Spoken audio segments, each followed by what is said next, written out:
What's going on, guys? It's Red Bull Tanker. Welcome back, and it's good to be back. I'm finally back from my trip out east with Airsoft Commando. Me, him, and another friend went out to the East Coast to see a couple Civil War sites, as well as visit the U.S. Air Force Museum out in Ohio. It was a really fun trip. A lot of cool stuff to see. So we saw the Air Force Museum in Ohio.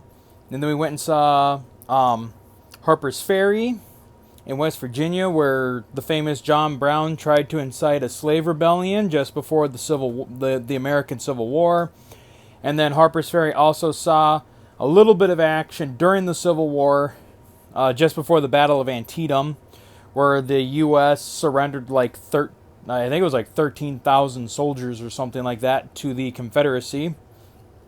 Then after Harper's Ferry, we went up to Antietam to see the single bloodiest day in U.S. military history. That was a cool place to see. And then after that, we spent 2 days going over the battlefield at Gettysburg, which was really cool to see. If you've never been, I highly recommend. Not even just Gettysburg, like Antietam, Harper's Ferry, and the Air Force Museum. If you can get to any of those places, I say go. They're amazing places. A lot of good history there, especially with like Gettysburg and Antietam. Like it's surreal to actually be on the actual battlefields. Like you read about these things in school, and if you're interested in history, like you read about all this stuff. But you never really can get a picture of it until you actually go there, and it is quite amazing.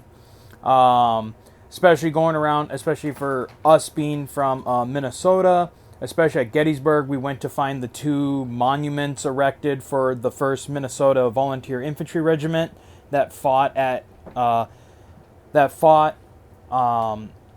Gettysburg for the 2 days, where on July 2nd, we had our own sort of 20th Maine moment where we were ordered to launch a suicide charge against the Confederates and took 83% casualties.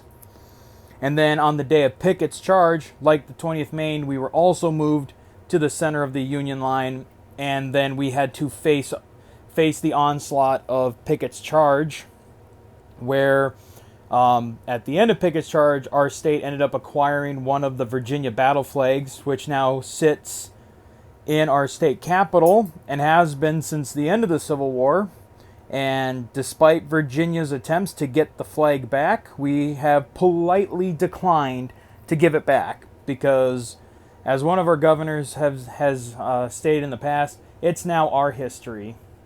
So, great trip, had a lot of fun. But now it's back to the war of plastic pieces. As you can see, myself and Airsoft Commando, we are once again playing historical board gamings, the Korean War. While we were on the trip, we discussed and worked up sort of how we were going to sort of update the game a little bit.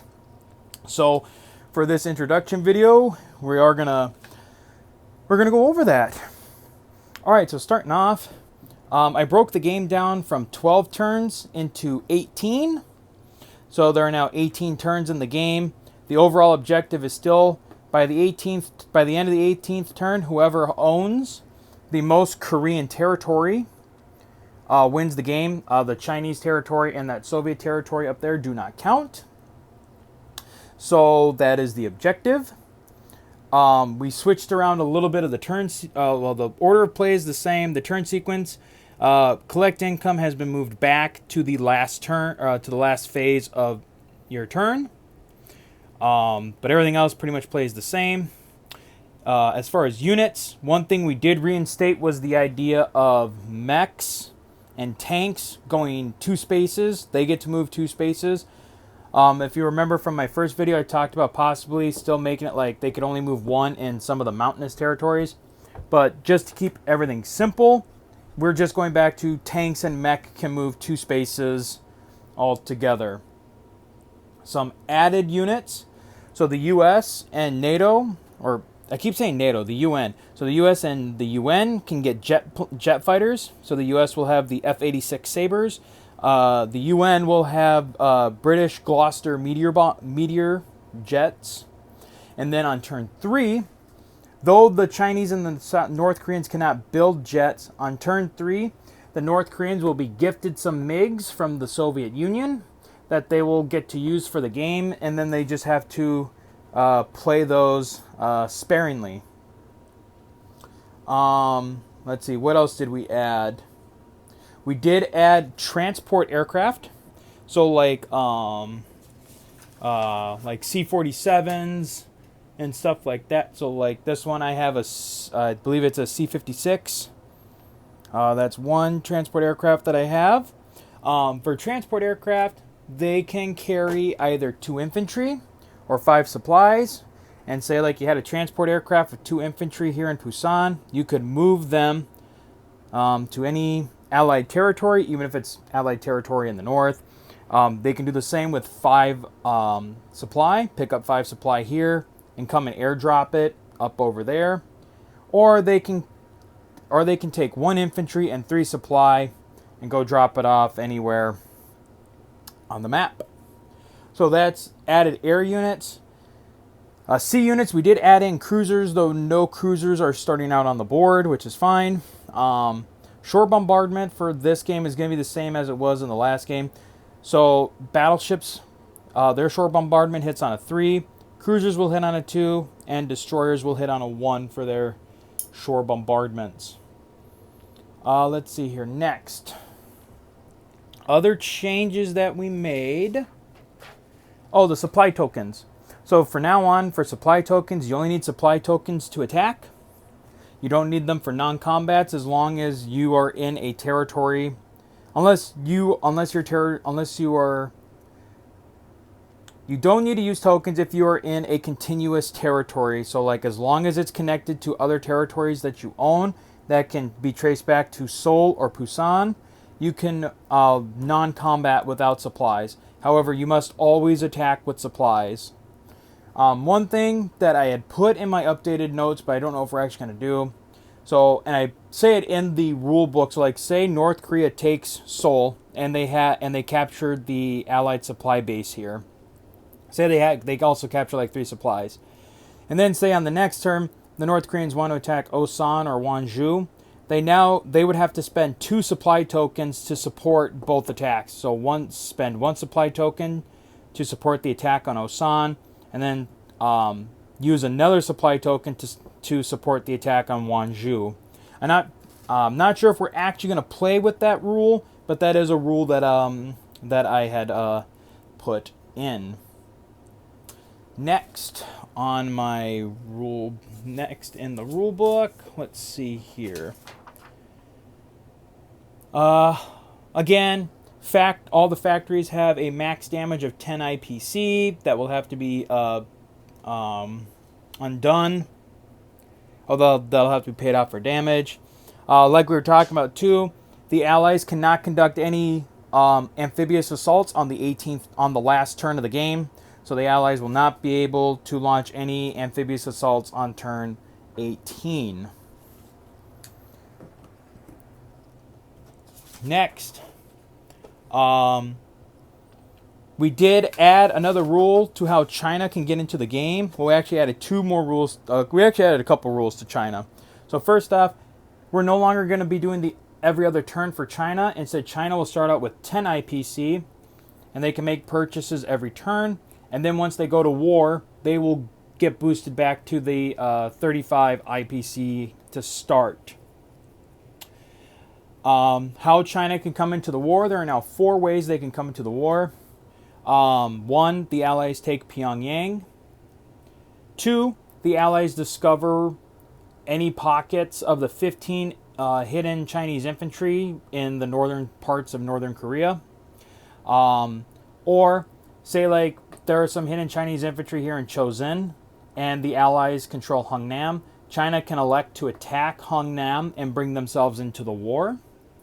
Or finally, North Korea is able to hold Seoul for 3 consecutive turns. That will also bring the Chinese into the game. Also, another rule for China. We're going to experiment with this one. We're going to try and be a little bit historic. So these blue arrows represent bridges that the Chinese troops will use to cross the Yalu River. These bridges can be strategically bombed. They will only suffer 1 damage, and if a bridge is damaged, it limits the Chinese to move 6 ground units across those bridges. So yeah. So when a bridge is damaged, it only means that 6 units can cross each individual bridge. So, and as you can see, there are a lot of bridges. It might actually, well, actually, I think we'll, I don't know if we're going to play with this many bridges or if we'll just bring it down to 1, 2, 3, or that China will just have 4 bridges that they have to cross. Because I think 8 might be a little too much. So that might change before we start the game.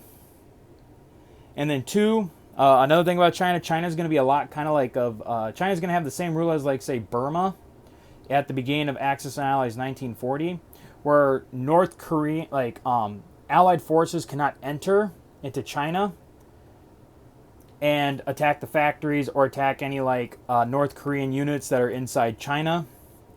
I will say, though, the Allies can come into China.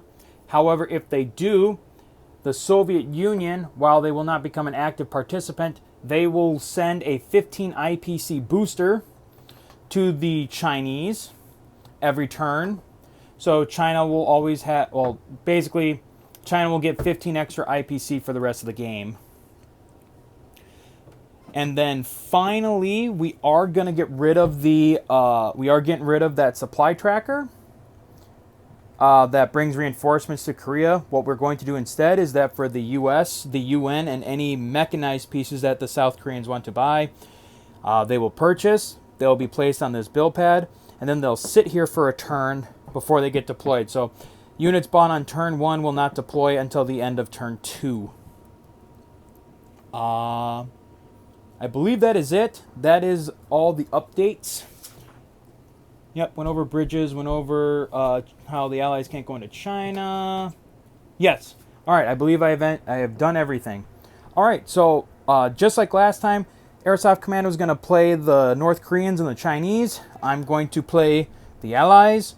And as always, I have my initial division markers set for all the American units that actually took part in the Korean War. So again, we have 1st Armor, 1st Cavalry, 3rd Infantry, 2nd Infantry, 7th Infantry, 1st Marine, 24th and 25th Infantry Divisions, and then 40 and 45th. So that is going to be it for now. We hope to start either tomorrow or sometime this weekend, so be on the lookout for that. And as always, if you're interested in other games, other YouTube wars that are being played, one player that I highly recommend is Captain G. He's got a great channel. He's very much focusing on Global War 1985 right now, and also doing a little bit of HBGs Operation Barbarossa. They're very great videos. I highly recommend watching his stuff. He's very good at his own narrations for his games, as well as explaining the rules for Operation Barbarossa and Global War 85. And Global War 85 is something that I hope to eventually get once I actually have the funds to purchase that one. So that is, like I said, that is it for now, and we'll see you guys soon for turn 1. So until then, guys, as always, take care.